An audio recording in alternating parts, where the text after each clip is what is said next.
Assalamualaikum warahmatullahi wabarakatuh.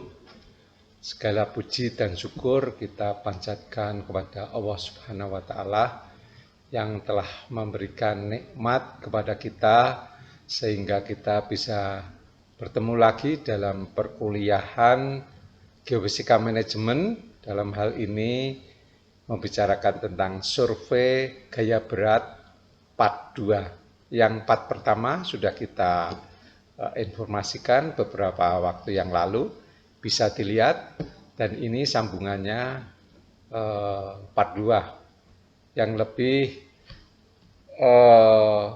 menitik beratkan kepada bagaimana kita melakukan survei agar bisa tepat guna, efisien, dan efektif. Oke, kita mulai. Nah, kita seperti yang kita informasikan pada part 1, layout penyajian presentasi ini ya sesuai dengan ini yang kita tayangkan, dari mulai pengertian gaya berat sampai ke menonjolkan anomali dan menekan noise. Untuk yang ketiga ini telah kita sampaikan kepada di bagian pertama, yaitu part 1. Tetapi untuk yang 1, 2, 3 ini, yang dalam kotak ini, kita bicarakan dalam pertemuan kali ini. Oke, kita mulai. Jadi, kita akan membicarakan tentang merencana survei gaya berat, termasuk di dalamnya strategi mendeteksi anomali. Kemudian kondisi geologi yang mampu direpresentasikan oleh data gaya berat. Itu yang mana aja.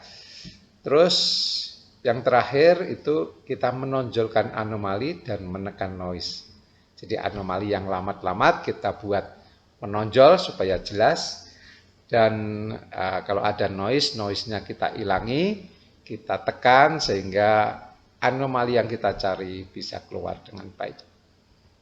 Oke, kita masuk kepada bagian pertama, yaitu merencana survei gaya berat, atau kita lebih menitik beratkan pada strategi mendeteksi anomali. Sebelum itu kita harus mengetahui bagaimana penyebaran stasiun pengukuran gaya berat. Nah, dalam survei gaya berat itu ada penyebaran atau distribusi stasiun pengukuran di lapangan yang gayanya random, terus kemudian mengikuti lintasan lurus sesuai dengan desain surveinya, atau membentuk grid. Tentu saja ini semua sesuai dengan desain surveinya. Oke, kita lihat kalau random penyebarannya harus selalu dikontrol kerapatan datanya maksudnya di lapangan.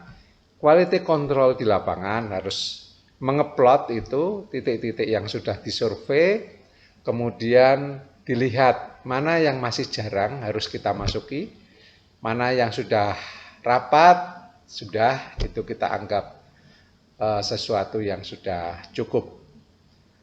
Terus daerah yang kurang rapat tentunya agar diperapat sehingga distribusinya relatif sama.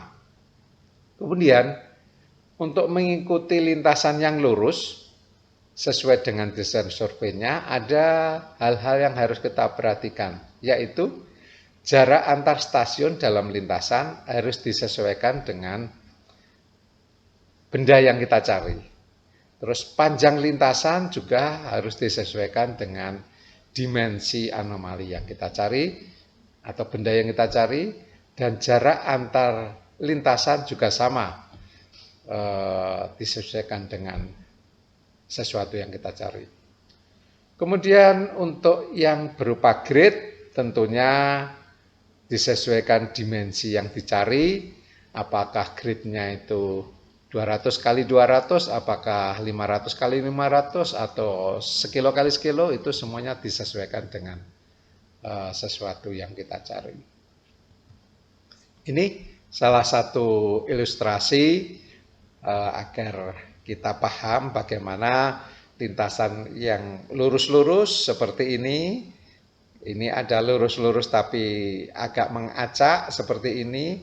Dan ini kalau random ya, di mana harus selalu dikontrol di lapangan, di mana yang tempat yang kosong ini harus diisi di lapangan langsung agar distribusinya merata.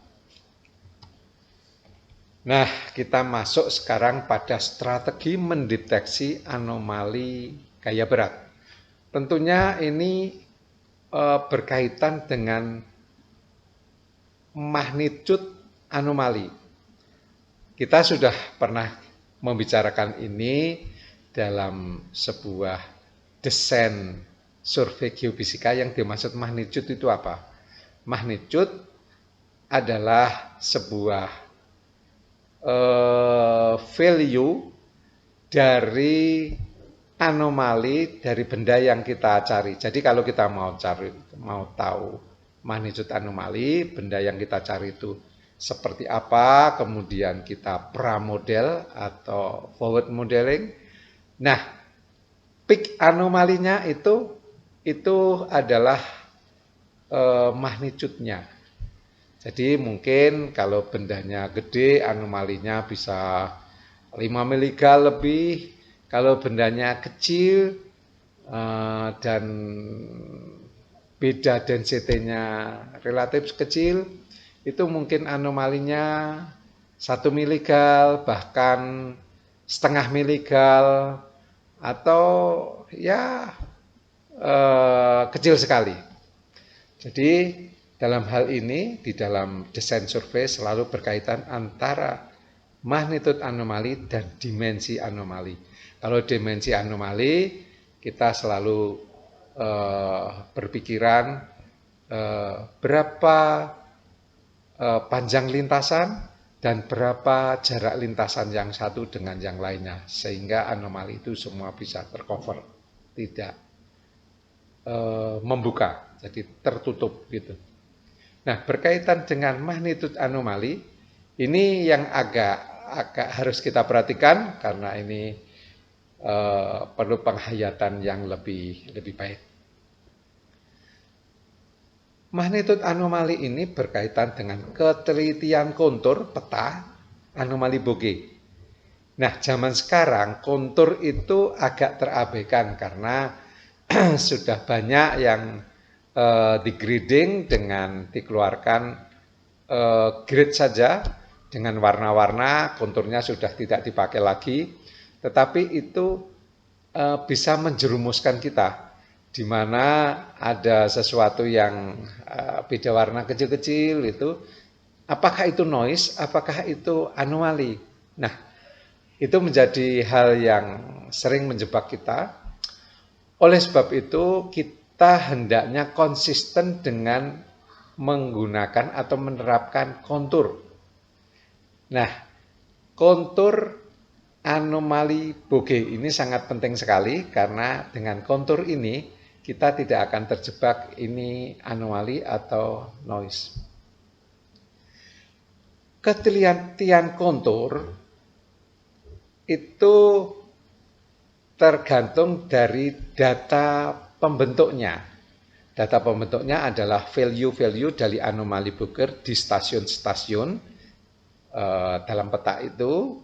Maka ketelitiannya berapa atau errornya berapa.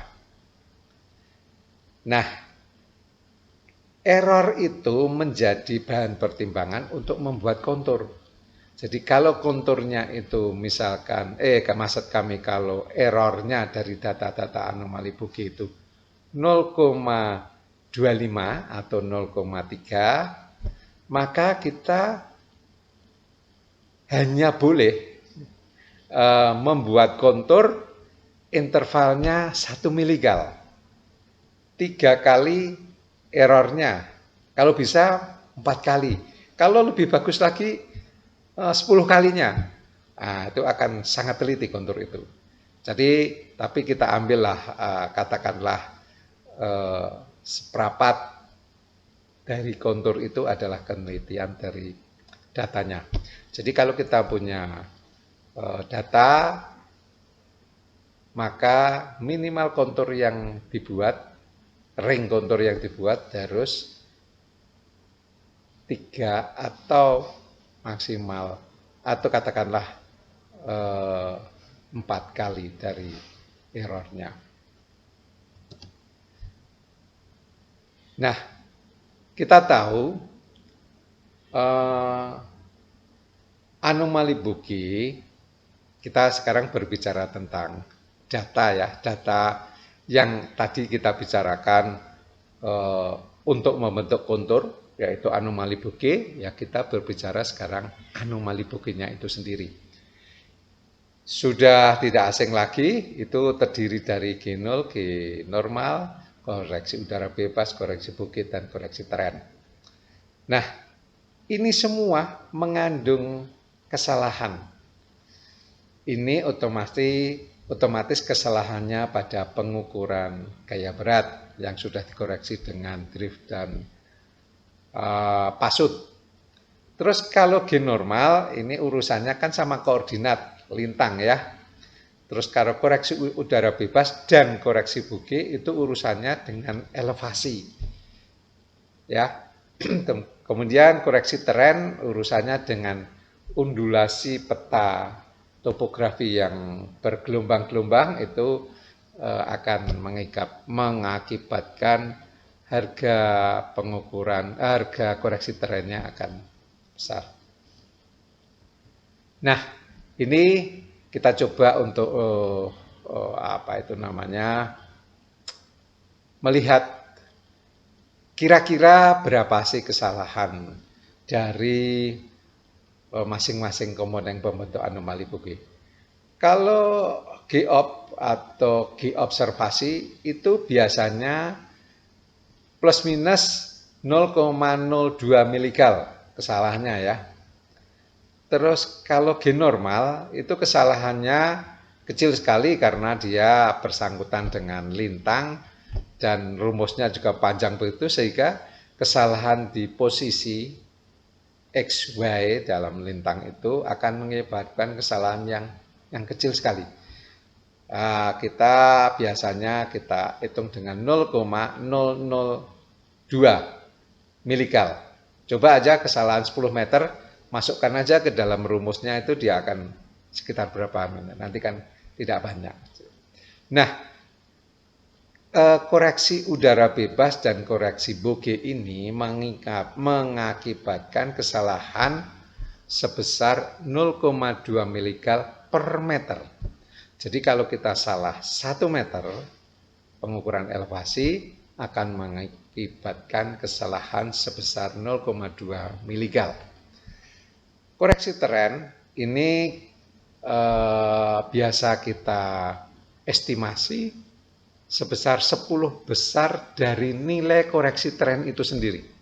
Jadi kalau nilai koreksi terennya itu misalkan 5 miligal, ya kesalahannya 0,5. Kalau koreksi terennya itu 1 miligal, ya kesalahannya 0,1. Kurang lebih seperti itulah. Nah, ini sebuah contoh. Kalau G-ob-nya itu kesalahannya 0,02.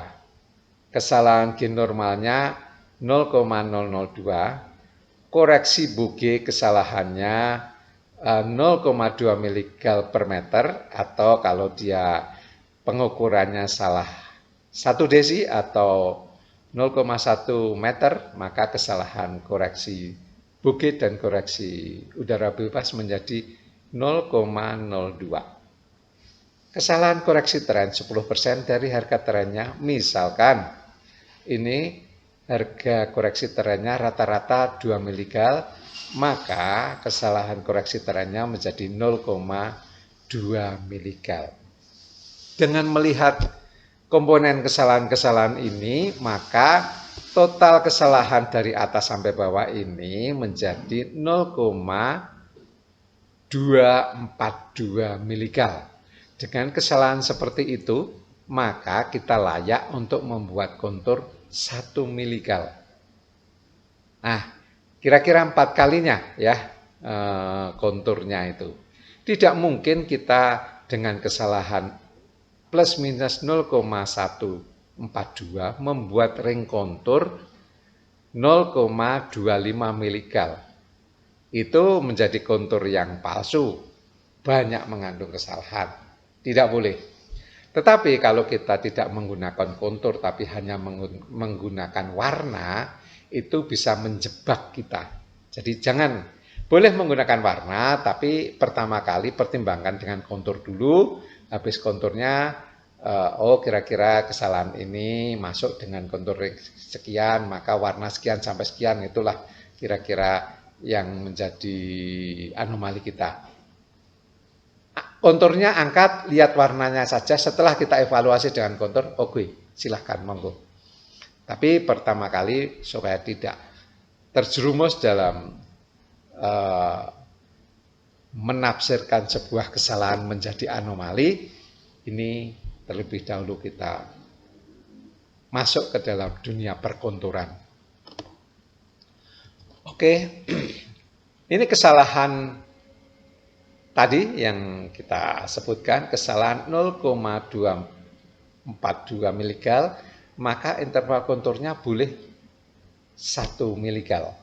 Kalau misalkan ini kesalahan di sini 0,024, nah ini ada nolnya lagi, maka kita bisa membuat kontur ring 0,2 karena dengan ring 0,2 kesalahannya jauh lebih kecil dari itu.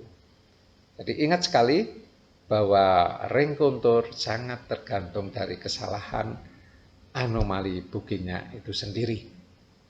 Ini prinsip, jangan sampai lupa. Ini sebuah contoh anomali minimal ditunjukkan oleh 2 garis kontur.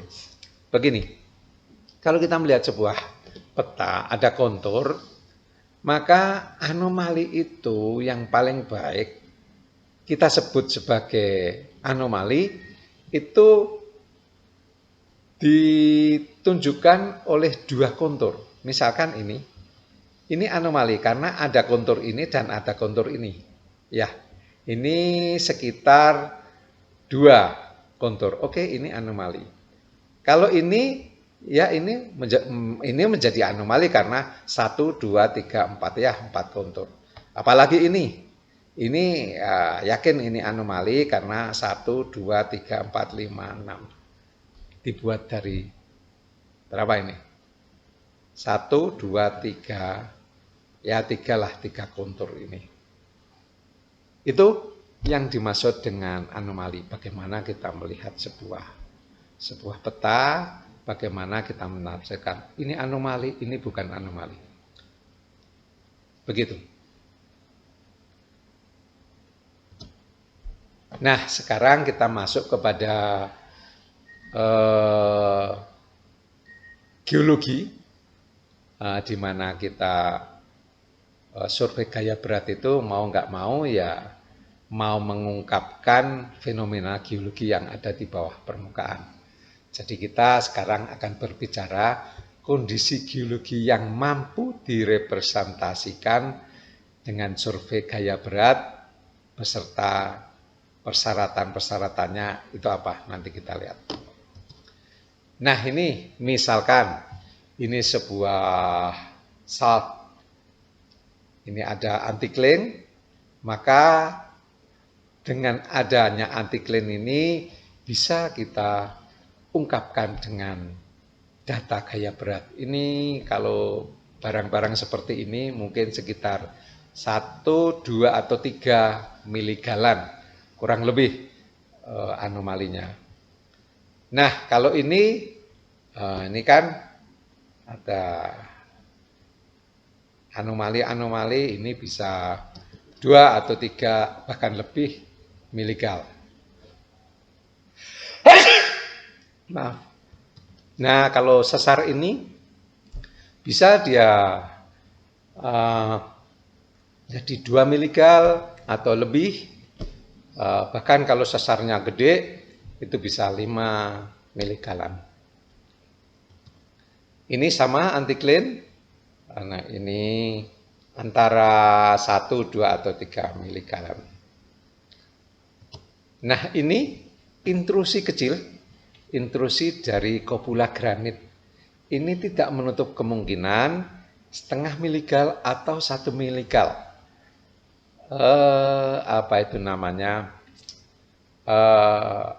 Anomali yang ditimbulkan oleh kondisi geologi seperti ini. Nah, itu kira-kira secara sepintas kita bisa sampaikan kira-kira kondisi geologi apa yang bisa diungkapkan dari data gaya berat. Nah, tentu saja ini secara general kita bisa sampaikan di sini survei gaya berat digunakan untuk apa? Ya dari contoh-contoh tadi ya kita bisa ngomong bahwa survei gaya berat itu digunakan untuk survei awal untuk melokalisir hal-hal yang menarik, misalkan cekungan dan lain sebagainya. Itu gede sekali anomalinya. Terus untuk eksplorasi awal, nah, studi basement, mencari struktur syncline, anticline, sesar, kubah garam, dan lain-lain, intrusi dan lain sebagainya. Kalau basementnya sendiri anomalinya besar, kalau sudah masuk ke sini itu bisa 2 miligal, 3 miligal kecil-kecil. Terus bisa juga digunakan untuk membantu modeling velocity. Dalam modeling velocity dalam seismik ya, processing. Terus kalau di eksplorasi geothermal itu tentunya yang mencari structure, terus mencari struktur sebagai sumber panas, dome-nya yang gede di bawah itu, yang panas, itu di mana itu akan ketemu dengan gravity. Terus memonitor produksi geothermal. Nah, ini kecil sekali ini, jadi dengan diproduksinya uap air di dalam lapangan geothermal, maka masanya akan berkurang. Itu bisa terdeteksi dari pengukuran gaya berat. Tentunya ini tidak hanya sekali ya, mungkin diukur tahun pertama, tahun kedua, tahun ketiga, tahun keempat, terus itu ada perubahannya.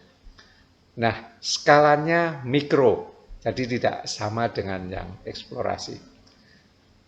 Demikian juga ketika kita dewatering CBM, itu bisa dimonitor dengan ini, skalanya juga mikro.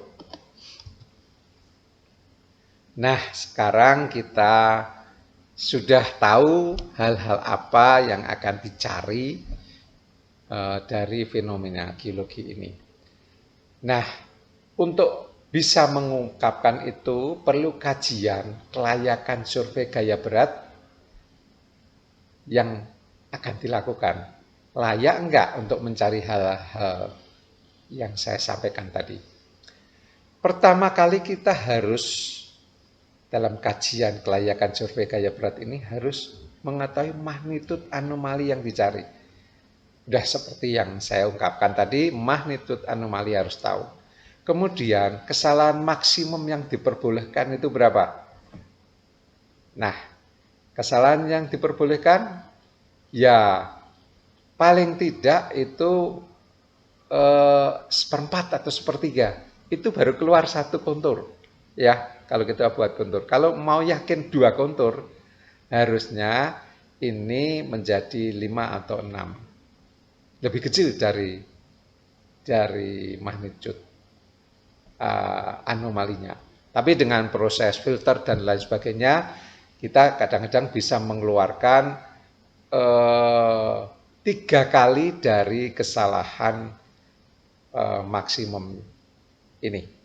Jadi kalau kita misalkan kesalahannya 0,2, kita bisa mencari yang bermagnitud 0,6, 0,7 atau 1 miligal. Kurang lebih seperti itu. Tapi dalam survei gaya berat kita harus mempertimbangkan ada 2 hal di sini. Untuk mencapai kesalahan sebesar yang kita inginkan, maka ada dua hal. Sebelah ini kesalahannya ditentukan oleh ketelitian atau kesalahan kita mengukur. Baik itu mengukur elevasi, mengukur gaya berat, dan menghitungnya. Jadi kita yang menjadi fokus pembicaraan itu. Tetapi di sebelah sini, itu kesalahannya tergantung dari topografinya, yaitu koreksi teren. Betapapun canggihnya koreksi teren, kita menilai dia mengandung kesalahan 10% lah. Kalau sebelah sini canggih, sudah teliti sekali, kesalahannya kecil-kecil. Kalau koreksi terennya ini kira-kira 5 miligal, maka errornya adalah 0,5 miligal. Ditambah dengan kesalahan-kesalahan yang sebelah sini, maka bisa mencapai berapa? Bisa mencapai 0,75 miligal. Nah, maka anomali yang magnitudenya yang dicari 1 miligal tidak mungkin bisa dilakukan survei gaya berat. Karena yang dicari 1 miligal, kesalahan koreksi terennya sendiri sudah setengahnya. Maka tidak mungkin bisa keluar. Kalau toh keluar itu palsu-palsu itu. Begitu. Jadi dalam hal ini tidak layak dilakukan survei gaya berat. Jadi geofisikalis harus menghayati filosofi ini. Jangan pokoknya bisa. Nanti kita lakukan survei gaya berat. Jangan begitu. Kita harus evaluasi ini layak nggak dilakukan survei gaya berat. Faktor utamanya adalah koreksi tren. Kalau koreksi trennya ini kecil, maka dengan menurunkan kesalahan-kesalahan ini, maka ini masih bisa dicari. Tapi kalau ini sudah besar, berapapun mengecilkan ini, maka ini nggak akan bisa dicari. Bisa dipahami? Oke. Jadi koreksi tren sangat menentukan layak tidaknya survei gaya berat. Sebelah sini mah tergantung dari kita, makin teliti makin baik. Tapi ini bukan tergantung dari kita, tergantung dari alam. Oke, itu kelayakannya seperti yang tadi.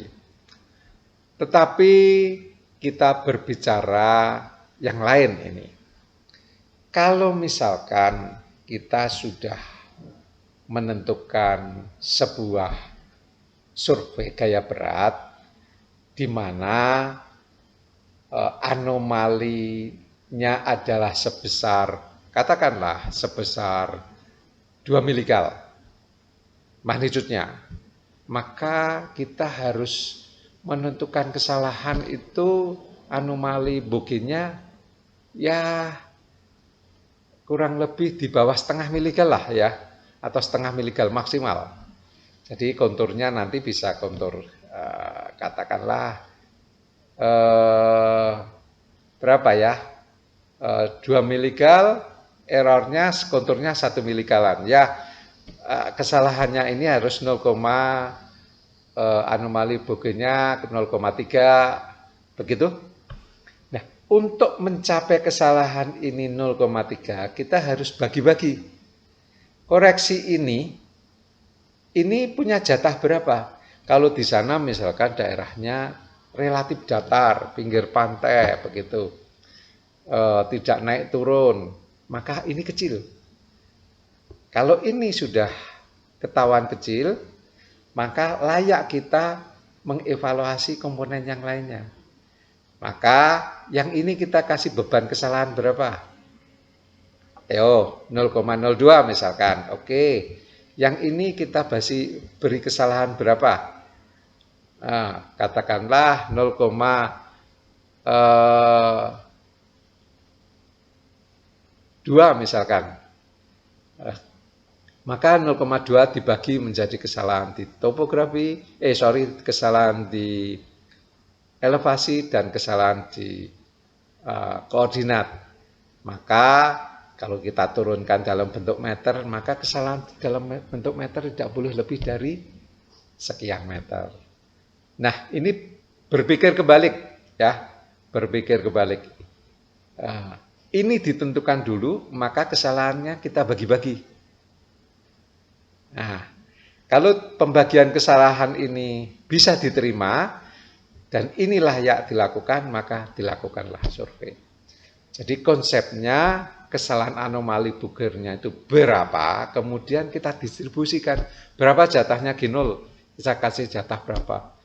Kita kasih jatah untuk G normal berapa, kita kasih jatah untuk kesalahan elevasi berapa, koreksi tren berapa. Nah, kita bagi-bagi. Nah, kalau sudah kita bagi-bagi, maka kita lakukanlah survei sesuai dengan pembagian kesalahan itu. Begitu kira-kira.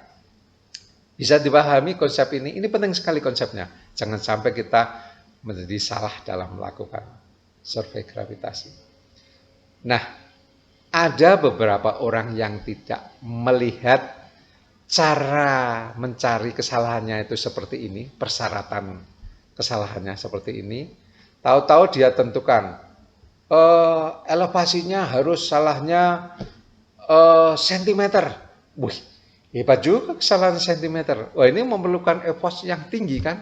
Alatnya harus teliti, pekerjaannya.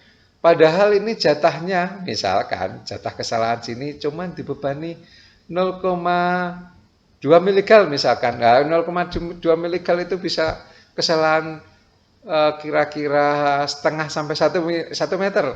Cukup kan itu? Nah, jadi jangan aneh-aneh ya. Wah, maunya teliti. Tapi cukuplah kalau misalkan ini kesalahannya dibagi 0,2 misalkan, cukup itu 1 meter aja. Ya, jadi pakai diferensial GPS yang tidak terlalu teliti, cukup. Atau misalkan ini dikasih jatah kesalahannya adalah 0,05 miligal. Nah, ini harus mikir 0,05 kalau bisa kesalahan elevasinya menjadi berapa? Katakanlah menjadi 1 desi. Nah, 1 desi itu menjadi 0,02 plus koreksi yang ini menjadi 0,05 katakanlah. Jadi ini agak longgar kesalahannya. Kesalahan ini juga agak longgar. Begitu kira-kira. Jangan mengambil keputusan ketelitiannya harus sekian tanpa mengetahui asal-usul persyaratan itu ditentukan. Ingat ya, ini filosofi. Nah, ini gunanya manajemen geofisika. Jadi asal-asal, jangan asal ceplos gitu. Nah, itu menjadi tidak efektif. Inilah gunanya manajemen. Diturunkan dari mana? Berapa persyaratannya, sebaiknya pakai alat apa, bisa kan? Oke, kita maju. Sekarang kalau tadi kelayakan surveinya sudah tahu, bagaimana membagi kesalahan itu kita sudah tahu, maka kita akan melihat cara menonjolkan anomali dan menekan noise.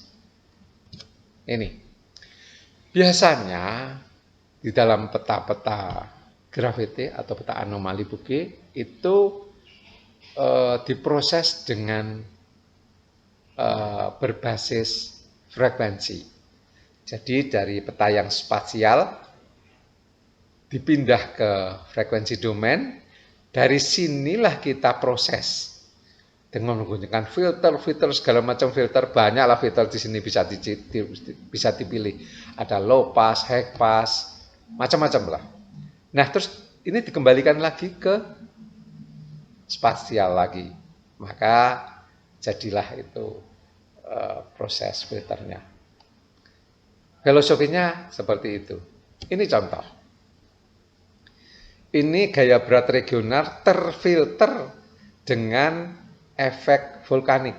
Nah, ini sudah efek vulkanik itu kan di permukaan ya. Ini sangat regional sekali ya. Kita berbicara sangat regional sekali. Jadi kita memfilter high frekuensi. Jadi low frekuensinya kita pakai, yang high frekuensi kita hilangkan.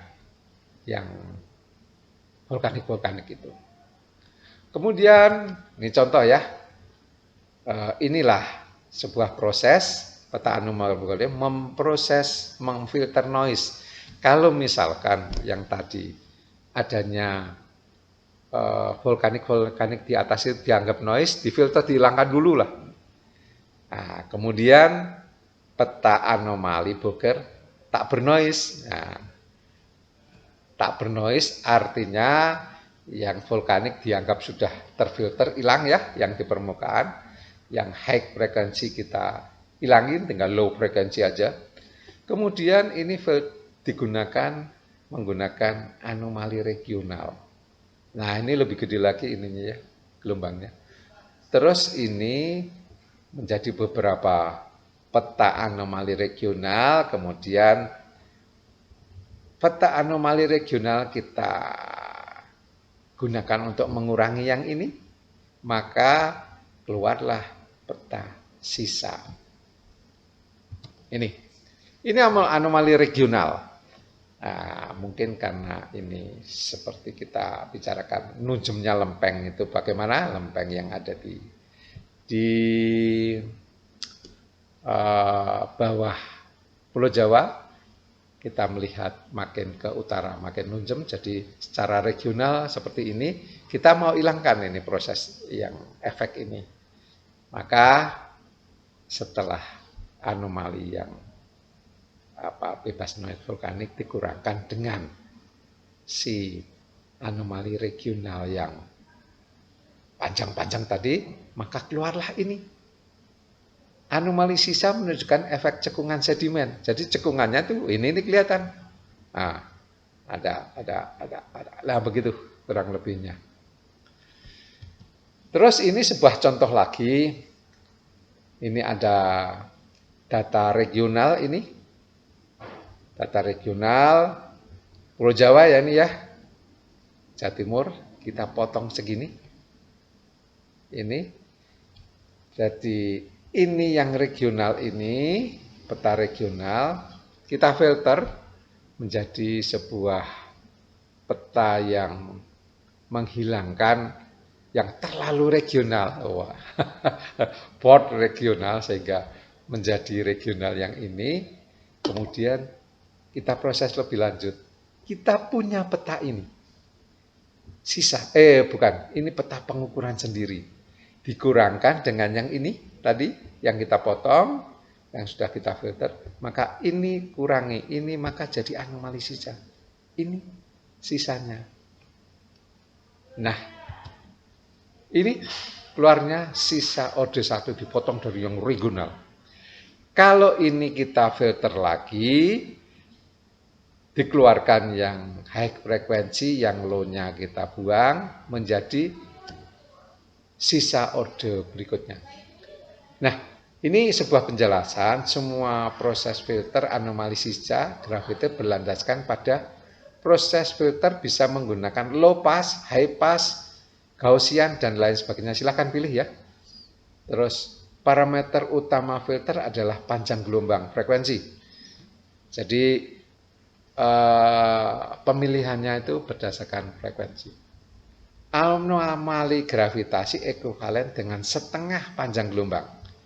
Anomali dari yang direpresentasikan gelombang panjang, anomali dalam ya, itu direpresentasikan gelombang panjang. Yang gelombang panjang-panjang itu anomalinya dalam. Anomali yang dangkal merepresentasikan yang gelombang pendek. Jadi gelombang pendek untuk anomali dangkal, gelombang panjang untuk anomali dalam. Ini aja yang kita olah, kita akalin kalau mau keluar yang barang yang dangkal-dangkal, yang gelombang panjangnya kita hilangin, kita mau yang dalam-dalam, yang gelombang pendeknya kita hilangin, gitu aja. Sederhana. Nah, ini tadi yang sudah dapat orde 1, ini mau kita buat yang orde 2. Nah, ini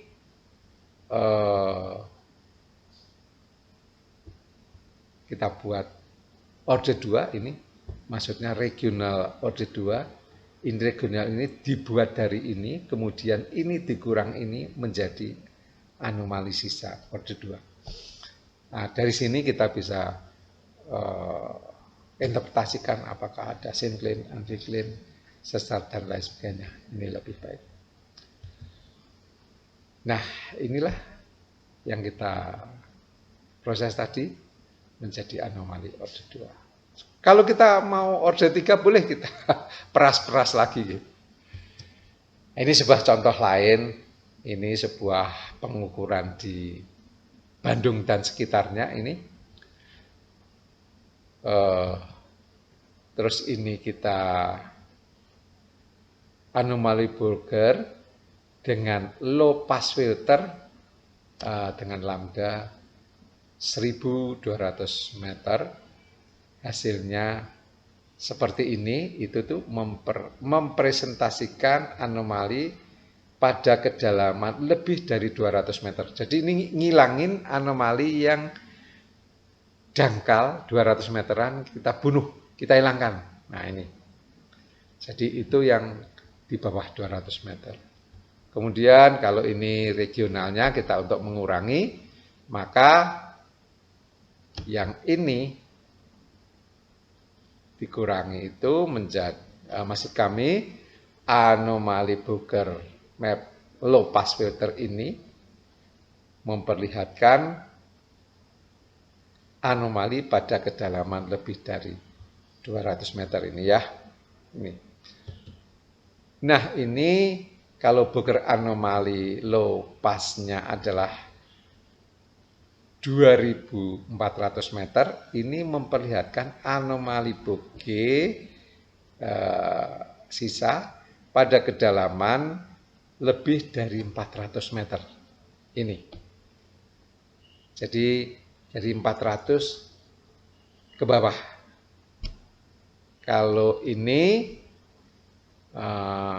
peta turunan vertikal bisa berupa begini. Ini masih kelihatan ya. Nah, lebih menjelaskan ini ada sesar di sini. Ini masih kelihatan ada sesuatu yang di sini. Nah, kalau kita interpretasikan ini ya dengan menggunakan Burger anomaly map dengan low pass filter 1200 meter, artinya ini kedalaman anomali mulai dari 200 ke bawah. Jadi ini akan kelihatan di mana ini ada sebuah sesar, ini sesar ya di Lembang sana, ini ada sesar juga dan ini ada tinggian, dan kita di bawah 200 meter kita bisa melihat sebuah aliran-aliran air di bawah permukaan. Jadi ini rupa-rupanya di Bandung ini itu tidak tergantung dari aliran air di Dago, tapi lebih dari tergantung dari Cimenyan di sini. Ya, ini masuk ke sini. Masuk ke sini. Ini masuk ke sini. Ya. Sorry. Ya toh. Kalau yang Dago itu larinya ke Cimahi. Ya. Kurang lebih seperti itu interpretasinya. Nah, kalau kita mau simpelkan ya, sebetulnya prosesnya itu macam-macam, tapi kita membuat sebuah flowchart yang mudah dimengerti. Data anomali Burger kita proses menjadi peta anomali Burger, grid peta ya, grid peta yang bisa kita proses macam-macam. Itu bisa kita buat regional. Kalau regional keluarnya sisa. Seperti yang kita dongengkan tadi itu sisa-sisa semua. Peta-peta sisa yang kita dongengkan tadi. Nah, Selain kita membuat peta sisa, ini jalurnya ya, kita membuat regional, kemudian yang peta ini dikurangi dengan ini, maka jadilah peta sisa. Ini jalur yang sebelah sini. Ada jalur yang ini kita proses dengan first vertical derivative, second vertical derivative, atau total horizontal derivative. Ini filter-filter yang lain, kita bisa melihat struktur dan lain sebagainya, hal-hal yang kecil-kecil bisa lebih kelihatan. Dan ini, jalur yang ini kita proses berdasarkan power spectrum. Jadi di situ didominasi oleh spektrum frekuensi berapa, itu yang kita ambil. Noise, itu range frekuensi berapa, dominannya itu frekuensi berapa, yang dalam itu frekuensi berapa, ini bisa kita menggunakan proses yang gaya yang seperti ini, gaya yang seperti ini, atau gaya yang seperti ini. Semua berguna. Jadi nanti ada yang peta ini didukung oleh hasil dari proses ini dan hasil dari proses ini. Akan lebih baik. Nah, itu yang dapat saya sampaikan. Mudah-mudahan dapat dimengerti.